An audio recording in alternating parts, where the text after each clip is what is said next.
Alors, Bezrat Hashem, la Gemara de ce matin, la Gemara Baba Metzia, la page 59b. Amar Rabbi Yochanan, Mishum Rabbi Shimon Bar Yochai, dit Rabbi Yochanan, au nom de Rabbi Shimon Bar Yochai.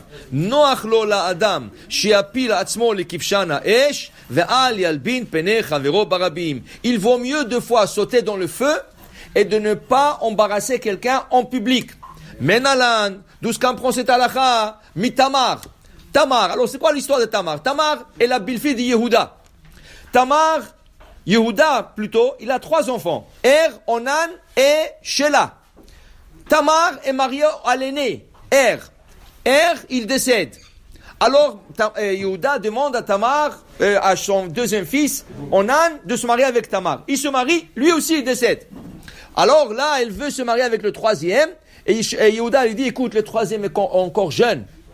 Va retourner chez tes parents, et quand c'est le moment, on va t'appeler. Et la Torah dit, et voilà que Shelah a grandi, il est déjà à l'âge de mariage, et elle voit que Yehuda n'a pas l'intention de lui donner Shelah comme mari. Qu'est-ce qu'elle fait? Elle se déguise, elle se met un voile, et s'assoit sur une intersection de chemin. Et là, Yehuda, il passe, et il voit la femme, il ne sait pas que c'est sa belle-fille, il veut être avec elle, Ken? Alors, elle lui dit, tu me donnes un gage. Est-ce que tu as quelque chose à me donner? Il dit, je te donne un gage pour voir que c'est vraiment sérieux. Alors, c'est quoi le gage qu'il lui a donné? Il lui a donné une bague, il lui a donné son bâton et une cape. Okay? Après, elle a disparu. 3 mois plus tard, on vient dire à Yehuda, tu sais, mais ta belle-fille est enceinte. Il dit, enceinte?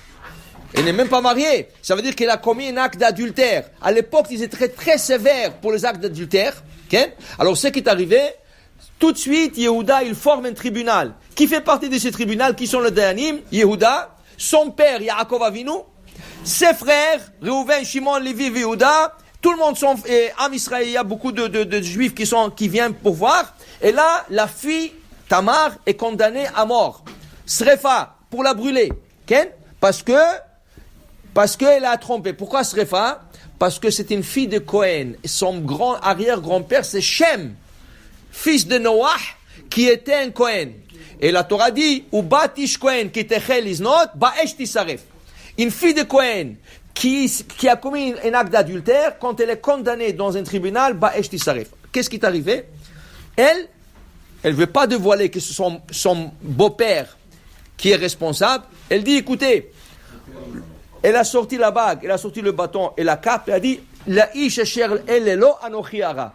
Je suis enceinte de l'homme à qui appartiennent ces 3 objets.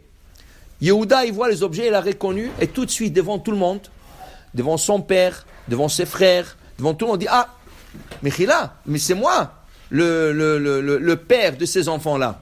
Elle était enceinte de jumeaux. Okay?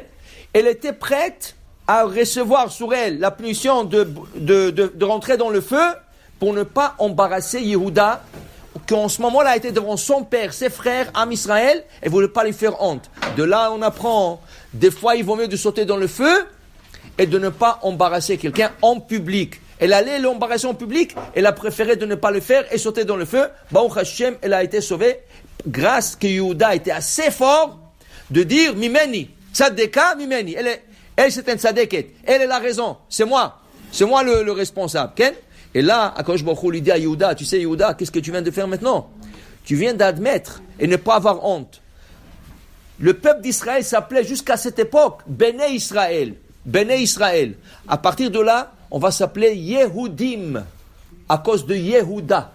Pourquoi? Un juif, il est prêt à admettre ses fautes.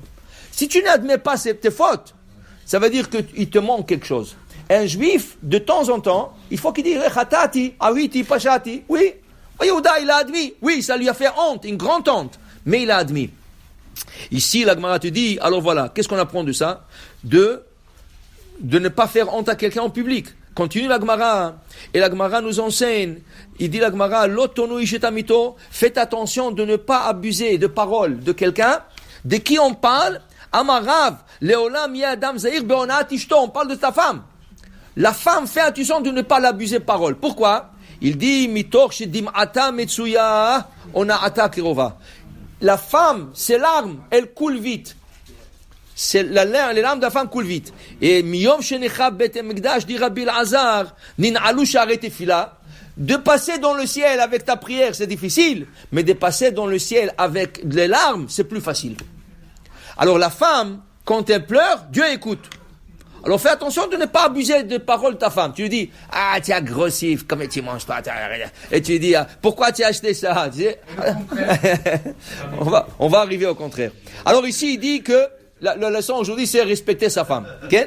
Après, il dit ici la Gemara, que si une personne, okay, il doit consulter de temps en temps sa femme, bemil et de alma, des choses banales, pas toujours écouter la femme. Si ta femme te dit, hey, il faut qu'on change la maison, quelque chose de plus grand, il faut qu'on change la voiture, il faut qu'on achète ça, il faut qu'on voyage, il dit, oh, madame, attention, prends, réfléchis un peu. Tu n'es pas obligé de l'écouter. Ah, elle va se mettre à pleurer, qu'elle pleure.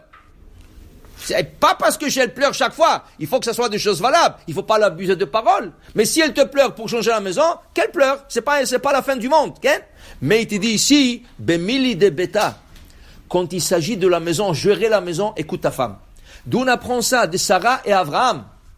Sarah, elle demande à Abraham, Garesh et Ben Hama. On va renvoyer Ishmaël de la maison. Abraham dit non. Comment je vais le renvoyer? Je peux pas, c'est mon fils et tout ça. Il dit Garesh. Viens Hachem, qu'est-ce qu'il dit Abraham? Kol asher tomar alecha Sarah, tishma bekola. Écoute Sarah, qu'est-ce qu'elle te dit? Parce qu'ici, il s'agit de l'éducation. Ici, il s'agit de gérer une maison cachère, pure, okay? Et Ishmaël commençait à faire des problèmes avec Yitzhak. Alors il lui dit, renvoie, sépare-le d'eux, on va à Ishmaël. Hachem dit, écoute Sarah. La Gemara conclut, et la Gemara dit, Leolam yadam zahir bikvod ishto. À tout jamais, il faut faire attention au kavod de sa femme. She'en aberacha mitsuya betor beto shel adam ela bishvil ishto. La beracha dans une maison, c'est la femme. Ken?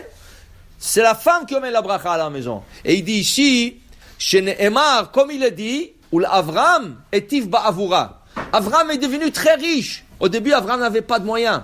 Rashi nous dit, au début, quand Avram est arrivé de Haran à Canaan, et il a dû descendre en Égypte, il n'avait même pas à payer le motel où il restait. Il prenait crédit, il faisait crédit. Quand il est descendu en Égypte, et Sarah était prise, et le pharaon, le lendemain, l'a renvoyé, il lui a donné tellement de l'argent vers Abraham, Kaved Bamikna. Il était riche, il était très très riche. Grâce à qui? Grâce à Sarah. C'est pour ça que la bracha vient de la femme. Va'ainu damarlu Rava, le bnei Mechoza. C'est ainsi qu'a enseigné Rava aux gens de la ville de Mechoza. Faites attention et respectez vos femmes afin que vous deveniez riches. Tu veux devenir riche? Il n'y a pas une ségoula. La meilleure ségoula, c'est respecter sa femme.